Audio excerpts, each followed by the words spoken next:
Nuevas formas de comunicación. Existen diferentes tipos de comunicaciones. Las hay verbales y no verbales, visuales y no visuales.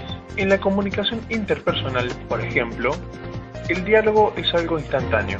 La comunicación escrita, por su parte, es atemporal y ordenada. Esto quiere decir que entendemos la estructura del texto con una secuencia lineal.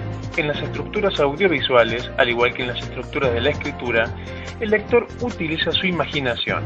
El nuevo entorno simbólico, los medios multimedia y las TICs, posibilitan la unión del texto, la imagen y el sonido, todo en tiempo real. Se trata de una nueva representación de la realidad que modificó el lenguaje, según indica Jesús Martín Barbero. Los nuevos productos audiovisuales pueden ser entendidos o leídos como palimpsestos o como hipertextos. El palimpsesto consistía en reutilizar antiguos papiros, borrando el texto original y escribiendo uno nuevo. El término hipertexto remite a la época de las cavernas y a sus pinturas rupestres. Se trataban de iconos cuya lectura no era lineal, sino como la lectura que se realiza en los medios multimedia. Esto nos ayuda a repensar cómo se nos presenta la información y las imágenes de los productos, marcas o personas.